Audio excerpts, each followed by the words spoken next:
দুই ভাই মিলে মায়ের কাছে গিয়েছে। মা, মা গো দেখেন কার হাতের লেখা সুন্দর।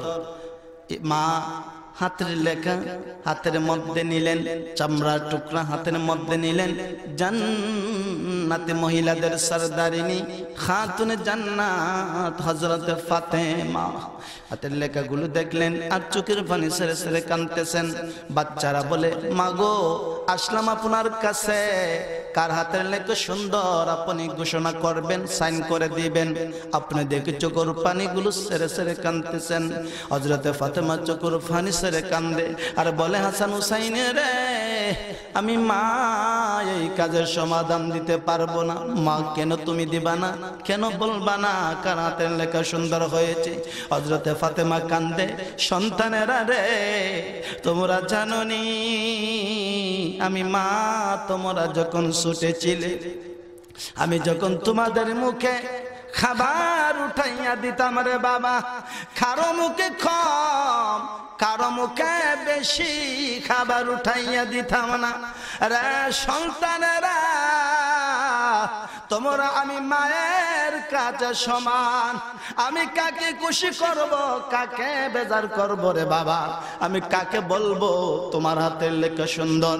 সন্তানেরা রে, না আমার কাছেই কাজের সমাধান পাইবা না। যাও তোমাদের বাবার কাছে যাও, তোমাদের বাবা বড় আলিমের আলিম, এই কাজের সমাধান তিনি দিবেন।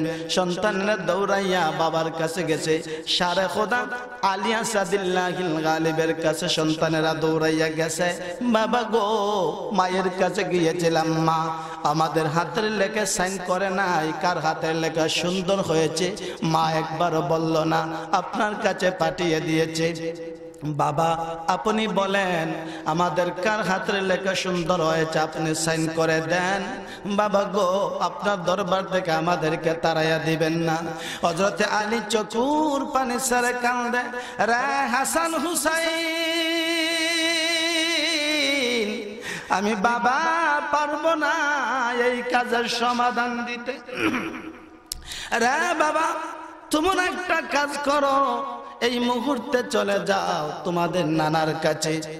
আমার মন বলে রে তোমাদের নানা এই কাজের সমাধান দিতে পারবেন। সন্তানেরা দৌড়াইয়া নানার কাছে চলে গেলেন। নানার কাছে গিয়ে তারা কাঁদতেছেন, আবার নবী হাসতেছেন, জিজ্ঞেস করতেছেন, ইমাম হাসান হুসাইন রে কিসের জন্য তোমরা কান্নাকাটি করতেছো? ইমাম হাসান ওয়াল হুসাইন বলেন, নানা গো মায়ের কাছে গিয়েছিলাম হাতের লেখাগুলো নিয়ে, মা বললেন না কার হাতের লেখা সুন্দর হয়েছে। বাবার কাছে গিয়েছি, বাবা ও তারাইয়া দিছে। ও নানা তুমি বলো দেখি, তোমার দরবার থেকে আমাদের তারাইয়া দিবানি?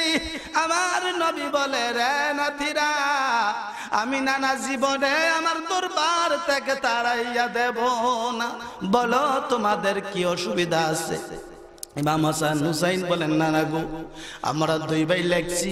হাসান কয় তার হাতের লেখা সুন্দর হয়েছে, হুসাইন কয় তার হাতের লেখা সুন্দর হয়েছে। নানা আপনি ফয়সালা করে দেন কার হাতের লেখা সুন্দর হয়েছে।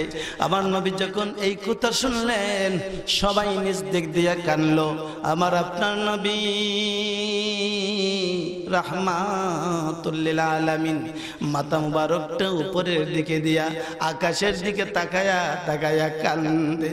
হাসান হুসাইন ডাকে, নানা গো বুঝেছি আমাদের হাতের লেখা বুঝে সুন্দর হয় না, তুমি নানা ও বুঝে তাকাও না। আমার নবীর কান্না আরো বেড়ে গেছে। আমার নবী আকাশের দিকে তাকায়, মাবুদ গো আমি কি বলবো আমার নাতিদেরকে, তুমি একটা ফয়সালা করে দাও।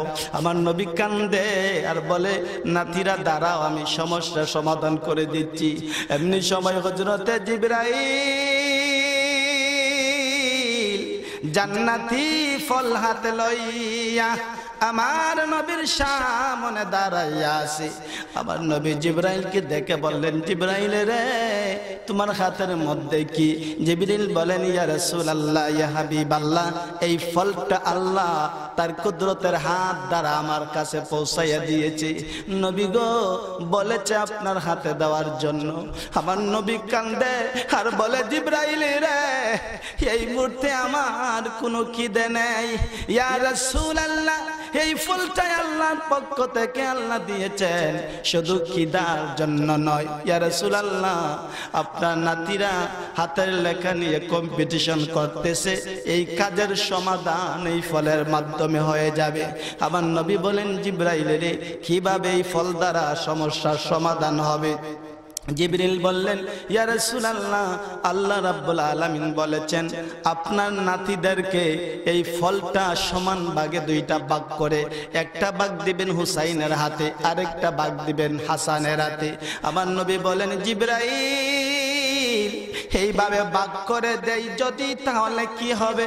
জিবরাইল বলেন, ইয়া রাসূলুল্লাহ, উত্তরটা আপনি ভাগ করার পরেই পেয়ে যাবেন, তবে এমন ভাবে ভাগ করবেন গো নবী, একটা সুতা পরিমাণ যেন বেশ কম হয় না, একবারে সমান সমান করে একটা ভাগ দেন হাসানের হাতে, আর একটা ভাগ দেন হুসাইনের হাতে। ইয়া রাসূলুল্লাহ, কোনোভাবেই ব্যতিক্রম করবেন না। আমার আপনার নবী ছুরি হাতে লইয়া এই ফলটাকে দুইটা ভাগ করলেন, একটা ভাগ দিলেন হাসানের হাতে, আরেকটা ভাগ দিলেন হুসাইনের হাতে। আমার নবী বলেন, জিবরাইল রে এবার বলো হাসান হুসাইনের হাতের লেখার কি সমাধান তুমি দিয়েছো? হযরতে জিবরাইল বলেন, হুজুর আপনি এখনো বুঝলেন না, আপনার নাতিরা মায়ের কাছে গিয়েছে, বাবার কাছে গিয়েছে, শেষ পর্যন্ত আপনার কাছে শেষে গো নবী আপনিও তাদেরকে ফিরাইয়া দিতেছেন, বলতে রাজি না কার হাতের লেখা সুন্দর, কারে কত মার কাপনে দিবে, কার লেখায় সাইন করবে। ইয়া রাসূলুল্লাহ, ইয়া হাবিবাল্লাহ, আমার আল্লাহ আরশে আজিম থেকে আপনার নাতিদের হাতের লেখা গুলো দেখেছে গো নবী। আমার আল্লাহ জান্নাতি ফল আমার হাতে দিয়ে বলছে, জিবরাইল রে ইমাম হাসান ওয়াল হুসাইনকে ফলটা সমান করে দিবে। তার অর্থ হলো, রে জিবরাইল, আমি আল্লাহ রাব্বুল আলামিন আমার নবীর কলিজার টুকরা ইমাম হাসান আর হুসাইনের হাতের মার আমি আল্লাহ কুদরতের হাত দ্বারা সমান সমান করে দিলাম। জোরে কন্যা সুবহানাল্লাহ। বুঝে আসছে যে আল্লাহ রাব্বুল আলামিন কুদরতের হাত বাড়ায়া ইমাম হাসান ওয়াল হুসাইন রাদিয়াল্লাহু তাআলা আনহুমাকে জান্নাতি ফল দিলেন। সেই হুসাইন খেয়ে বলছে, ইয়াজিদ তিনি নাকি খলিফা হওয়ার যোগ্য নয়। চিৎকার দিয়ে বলুন নাউজুবিল্লাহ। আজ সেই ইয়াজিদের পাট নিয়ে নিচ্ছে লামাযহাবিরা, ঠিক কিনা? আরে লামাযহাবিরা তো শুধু এতটুকুই করে না, তারা বলছে লা ইলাহা ইল্লাল্লাহ মুহাম্মাদুর রাসূলুল্লাহ, এটা কালেমাই না। যদি করে আস্তাগফিরুল্লাহ, এটা একসাথে লেখা যাবে না। আমার ইন্টারনেট সার্চ করলে পাবেন, আমি একটি পাঠে 48টি আয়াতের সংখ্যা সহ বলে দিয়েছি যে রাসূলুল্লাহর নাম আল্লাহর নামের সাথে রাখা যাবে কিনা এই সম্পর্কে। আল্লাহ যেন ওই কাফেরদের কাছ থেকে আমাদেরকে সর্বদা হেফাজত করেন। সবাই বলুন আল্লাহুম্মা আমিন। সেই ইমাম হাসান ওয়াল হুসাইন রাদিয়াল্লাহু তাআলা আনহুমা সম্পর্কে আমার রাসূল বলেছেন, আন জাবির রাদিয়াল্লাহু তাআলা আনহু قال, হযরত জাবির রাদিয়াল্লাহু তাআলা আনহু তিনি বলেন, রাআইতু রাসূলুল্লাহি সাল্লাল্লাহু আলাইহি ওয়াসাল্লাম, আমি নিজ চোখে রাসূলুল্লাহ সাল্লাল্লাহু আলাইহি ওয়াসাল্লামকে দেখেছি, ফি হাজ্জাতিহি ইয়াউমা আরাফাতা ওয়া হুয়া আলা নাকাতিহিল কাসওয়া, বিদায় হজ্জে আরাফাতের দিন রাসূলুল্লাহ সাল্লাল্লাহু আলাইহি ওয়াসাল্লাম তার কাসওয়া নামক উষ্টির উপরে সাওয়ার অবস্থায় ইয়াখতুবু খুতবা দিচ্ছিলেন, ভাষণ দিচ্ছিলেন। সামি'তুহু, আমি জাবের নিজ কানে শুনেছি। সুবহানাল্লাহ। আমি শুনেছি রাসূলুল্লাহ বলেছেন, ইয়াকুলু ইয়া আইয়ুহান নাস, হে মানব জাতি, ইন্নী তারাকতু ফীকুম মা ইন আখাযতুম বিহি লান তাদিল্লু, আমি তোমাদের কাছে এমন কিছু জিনিস রেখে যাচ্ছি যা ধরে থাকলে তোমরা পথভ্রষ্ট হবে না, ধ্বংস হবে না। তোর মধ্যে একটা হলো কিতাব আল্লাহ, আল্লাহর কিতাব, আর আরেকটি হচ্ছে কিতাব আল্লাহি ওয়া ইতরাতু আহলি বাইতি, আর দ্বিতীয়টা হচ্ছে আমি রাসূলের আহলে বায়াত, ইতরাতু রাসূলিল্লাহ, আমি রাসূল পাকের কলিজার টুকরা ইমাম হাসান ওয়াল হুসাইন। চিৎকার দিয়ে বলুন সুবহানাল্লাহ। তিরমিজি মিশকাতুল মাসাবিতা দৃষ্টি পাইবা। রাসূলুল্লাহ বললেন, এদেরকে ধরে থাকো, ধ্বংস হইবা না। আর ইয়াজিদ মুসলমানরা বলছে এরা বাতিল ছিল। জুরে কোন নাউজুবিল্লাহ। এই নাউজুবিল্লাহটা আপনাদের সমর্থন, হাসরের মাঠে এটা ওজনে যাবে। জুরে কোন নাউজুবিল্লাহ। এই নাউজুবিল্লাহ বলে ইয়াজিদ মুসলমান, কট্টর কাফের লা মাযহাবীদের গালে জুতা মারা হয়েছে। আবার বলুন মাআযাল্লাহ। শুধু তাই নয়, তারপর দেখুন রাসূলুল্লাহ সাল্লাল্লাহু আলাইহি সাল্লাম ইরশাদ করেছেন, বর্ণনা করেছেন হযরত যায়েদ রাদিয়াল্লাহু তাআলা। তিনি বলেন, আন্না রাসূলুল্লাহ সাল্লাল্লাহু আলাইহি ওয়াসাল্লাম ক্বালা লি আলিয়্যিন ওয়াল ফাতিমাতি ওয়াল হাসাইনি ওয়াল হুসাইনি রাদিয়াল্লাহু তাআলা আনহুম আজমাইন। হযরত যায়েদ ইবনে আরকাম তিনি বলেন, হযরত আলী, ফাতেমা, হাসান, হুসাইন সম্পর্কে রাসূলুল্লাহ বলেছেন, আনা হারবুন লিমান হারাবাহুম, যারা পৃথিবীর জমিনে তাদের সাথে শত্রুতা পোষণ করলো, আল্লাহর কসম আমি রাসূল দুনিয়া এবং আখিরাতে তাদের সাথে শত্রুতা করব। ওয়া সালমুন লিমান সালামাহুম, যারা তাদেরকে আপন জনের মতো আপন বানায়া নিল, সদ্য ব্যবহার করলো, আমি রাসূল তাদের সাথে দুনিয়া এবং হাসরের মাঠে সদ্য ব্যবহার, আপন জনের ব্যবহার করব। জোরে কোন সুবহানাল্লাহ। এখন বলুন, ইয়াজিদ কি হুসাইনের সাথে আচরণ করেছে ভালো না মন্দ? শুধু মন্দ আচরণই করে নাই, তাকে কতল করেছেন। জোরে কোন ঠিক কি না? সেই ছিল আসল নেতৃত্বের লোভী। আপনারা কি বুঝতেছেন আমি কি বলতে চাচ্ছি? এরা কিন্তু নেক্সট সূরাতে শয়তানের ধোঁকা, নেক্সট সূরাতে আপনাদেরকে ধোঁকা দিচ্ছে। স্মরণ হয়ে গেল ফুলতলি সাহেব কিবলার অতি মূল্যবান কথা। সাহেব কিবলা বলেছিলেন, আপনারা এই যে কল্লা কেটে নেয়, বাচ্চাদের মাথা কেটে নেয়, এদেরকে কি বলেন? আরো জোরে বলতে হবে। কল্লা কাটরা। ওই দিন মৌলভীবাজারে জিজ্ঞেস করছে, ওনারা বলছে কুসকর, মানে একটা আরেকটার পাশাপাশি। হ্যাঁ, কুসকর বলেন আর কল্লা কাটরে বলেন। বাচ্চাদেরকে বস করার জন্য, বাচ্চাদের কল্লা কাটার জন্য কমলা দেখায়। কি বলেন? অরেঞ্জ, তাই নাকি? কমলা দেখায়া বাচ্চারা কমলার লোভে পড়ে যায় কমলা খেতে, আর সে তাদের কল্লা কেটে নেয়। ফুলতলি সাহেব কিবলা বলেছেন, কমলা দেখায়া যেভাবে কল্লা কাটরি আর কুসকর বলেন, ছোট বাচ্চাদের কল্লা কেটে নেয় আহলে হাদিস মাযহাবীরা কুরআন হাদিসকে কমলার মতো ব্যবহার করে সরল মানা মুসলমানদের ঈমানকে কেটে দিচ্ছে। জোরে কোন ঠিক না?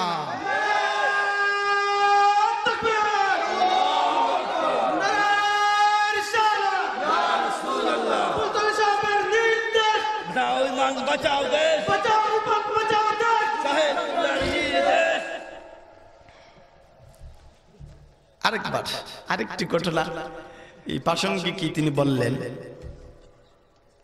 একবার আল্লাহর এক ওলি বগকে চিনেন? বককে জিজ্ঞেস করলেন, আরে বক, তুমি জমিনের উপর দিয়ে এত ধীরে ধীরে হাঁটতেছো কেন? বক জবাব দিতেছে, হুজুর এটা আপনি বুঝবেন না। আল্লাহর ওলি বলেন, বুঝাইয়া বললে তো বুঝবো, কি এমন বিষয় যে তুমি বুঝো আমি বুঝি না? বক বলে, আরে কি বুঝবেন, আমি যদি একটু জোরে জোরে হাঁটি জমিনটা কষ্ট পাইবে, সেজন্য আমি হাঁটি না। আপনারা বলেন বক জোরে জোরে হাঁটলে জমিন কষ্ট পাইবে? আর জোরে কর না, 200 গ্রাম ওজন না হে হাঁটলে জমিন কষ্ট পাইবে। আল্লাহর ওলি কয়, আসল কথা কও না, তুমি যদি জোরে হাঁটো ব্যাং ধরতে পারবা না। জোরে কোন ঠিক না? ওরা লেবাস ধরেছে ব্যাং খাওয়ার জন্য, ওরা ইমানদার হওয়ার জন্য নয়। রাসূলুল্লাহ বলেছেন, ওয়ায়াজহারুল ফিতনাতু মিন শিরারি উলামাইদ্দিন, ফিতনা প্রকাশিত হবে দ্বীনের একদল নিকৃষ্ট আলেম উলামাদের দ্বারা।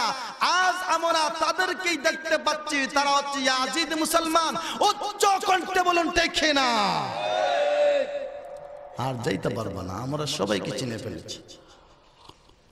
আপনাদের ধৈর্য এবং মনোযোগ দেখে আমার আবেগ হচ্ছে, আল্লাহ যেন কবুল করেন। সবাই বলে আমিন। প্রথমে কথা দিয়েছি জরুরত ছাড়া কেউ যাইব না, আবার এমন কথা দিয়েন না কাপড় সুপড় একবারে নষ্ট করিয়েন না। নাক যদি কিছু লোজ থাকে এটা যাইতে পারে না, মানে বাধা নাই, এটা সমস্যা। এইবার ছোট্ট বয়সে এমন এক বয়সী ইমাম হুসাইন রাসূল পাকের সিনা মুবারকের উপরে বসলেন। কিসের উপরে? সিনা মুবারকের উপরে বসছেন। এইভাবে দুইটা পা ছড়াইয়া দিয়া, যেমন গুড়া দৌড়াইতেছে, এইভাবে নাতিরা, ছোট বাচ্চারা, বাগনা, বাতিজি বসে না, সুন্দর লাগে। হুসাইন রাদিয়াল্লাহু তাআলা আনহু রাসূলুল্লাহর সিনা মুবারকের উপরে বসিয়া কয়, নানু নানু গো, আপনাদের 3টা প্রশ্ন করতে চাই। না না কই, এত ছোট বয়সে প্রশ্ন আবার শিখাইল এটা? এবার নবীজি বলতেছেন, আচ্ছা ঠিক আছে করো। কয় না না, প্রশ্ন কিন্তু খুব কঠিন। আমার নবী বলেন, যতই কঠিন হয় না কেন করো। না না গো, প্রথম প্রশ্ন, আপনার আব্বুর মর্যাদা বেশি না আমার আব্বুর মর্যাদা বেশি? জোরে কোন সুবহানাল্লাহ। সহজ না কঠিন? দ্বিতীয় প্রশ্ন, না না, আমার আম্মুর মর্যাদা বেশি না আপনার আম্মার মর্যাদা বেশি? জোরে কোন না। 3 নম্বর প্রশ্ন, না না, আপনার পরে জিজ্ঞাসা করুন। আমার নবী বলেন, নাতি আপনি প্রশ্নের জবাব দিন। ইমাম হুসাইন ছোট্টবেলা বলে, না না গো, প্রশ্নের জবাব আপনিই দিতে হবে, কিন্তু পয়েন্টগুলো আমি আপনার হাতে তুলে দিতেছি। ও না না, বলুন দেখি আপনার আব্বুর মর্যাদা বেশি না আমার আব্বুর মর্যাদা বেশি? ও না না, সব পয়েন্ট মিলাইয়া আপনি আমাকে বলতে হবে আপনার মর্যাদা বেশি না আমি নাতির মর্যাদা বেশি। আমার নবী বলেন, স্টাডি করো, শুরু করো। হুসাইন বলে, না না গো, প্রথম পয়েন্টটা দেখে কার পক্ষে যায়, আপনার আব্বুর মর্যাদা বেশি না আমার আব্বুর মর্যাদা বেশি? আমার নবী বলেন, হুসাইন রে, আমার আব্বুর নাম হচ্ছে হযরত আব্দুল্লাহ। এইরকম যদি হাজার হাজার আব্দুল্লাহকে পাল্লায় উঠানো হয় রে, তোমার বাবা শেরে খুদা আলী আসাদুল্লাহিল গালিবের 100 টাক ইমানের সমান হবে না। জোরে কোন সুবহানাল্লাহ। হযরত হুসাইন বলেন, না না গো, প্রথম পয়েন্টটা কিন্তু আমি পেয়েছি, আপনি পান নাই। ও না না, দ্বিতীয় পয়েন্টটা দেখে কার পক্ষে যায়, বলুন দেখি আপনার আম্মুর মর্যাদা বেশি না আমার আম্মার মর্যাদা বেশি? আবার নবী বলেন, হুসাইন রে, তুমি কি জানো জান্নাতে যত মহিলা হবে সমস্ত মহিলাদের সরদারিনী হবে তোমার মা? রে হুসাইন, তুমি জানো নি শুধু আমার মা আমেনা নয়, পৃথিবীর জমিনে যত মা জাতি আছে রে, সমস্ত মা জাতি থেকে তোমার মা ফাতেমার মর্যাদা কোটি কোটি গুণ বেশি। কোন সুবহানাল্লাহ। এবার হুসাইন বলেন, নানা নানা গো, আমার 3 নাম্বার প্রশ্নের জবাবটা আপনি দিবেন। বলুন দেখি, আপনার নানা আব্দুল ওয়াহাব জুহরির মর্যাদা বেশি না আমি হুসাইনের নানার মর্যাদা বেশি? এখানে আমার নবী চুপ হয়ে থাকলেন, বললেন, নাতি রে, এই প্রশ্নের জবাবটা তুমি দাও। আমার নবীর কথা শুনে হুসাইন বললেন, নানা গো, আপনি অপ্তাকে আমি শুরু করি। ও নানা, আপনি আমার নানারে চিনেননি। আমার নানা যদি না হইতো, আপনি নানা হইতো না। আমার নানা যদি না হইতো, 7 আসমান 4 জমিন হইতো না। আমার নানা যদি না হইতো, আমার আল্লাহ আরশ কুরসি লহে কলম বানাইতো না। আমার নানা এমন এক নানা রে, যেই নানার পা যেখানে সকল নবী রাসূলদের মাথা সেখানে। জুরে কোন সুবহানাল্লাহ। নানা এবার বলুন, বাবার পয়েন্টটা আমার পক্ষে আসলো, মায়ের পয়েন্টটা আমার পক্ষে আসলো, নানার পয়েন্টটা আমার পক্ষে আসলো। ও নানা, এবার বলুন দেখি, আপনি দামি না আমি হুসাইন দামি?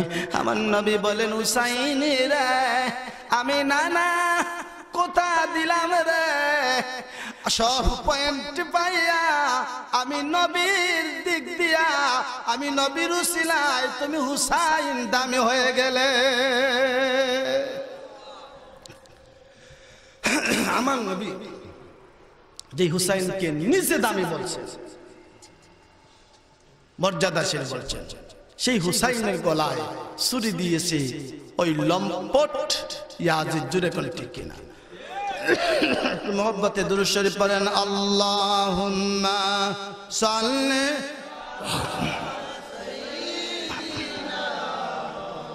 আরো জোরে, মুহাম্মাদ ওয়া আলা আলি মাওলানা সাল্লাল্লাহু আলাইহি সাল্লাম। এবার সামান্য একটু মাপকাঠি আমি আপনাদের কাছে দিতে চাই, আমার নবীর কেমন মর্যাদা, কত মর্যাদা আমার নবীর। খুব সংক্ষেপে আমি আপনাদেরকে বলতেছি। আল্লাহ সুবহানাহু ওয়া তাআলা যখন কোরআনে পাকের একটি আয়াত নাজিল করলেন, ওয়া রাফা'না লাকা যিকরাক, হে রাসূল, আমি আল্লাহ আপনার মর্যাদাকে, আপনার জিকিরকে সমুন্নত করেছি, অনেক উপরে উঠিয়েছি। কোন সুবহানাল্লাহ। আয়াত নাযিল হওয়ার পর জিবরিল আমিন আসলেন রাসূলুল্লাহর কাছে, এসে জিজ্ঞেস করলেন, ইয়া রাসূলুল্লাহ, আল্লাহ বলেছেন আপনার জিকিরকে অনেক সমুন্নত করেছেন, আপনি একটু আমাকে বলেন আপনার জিকির কত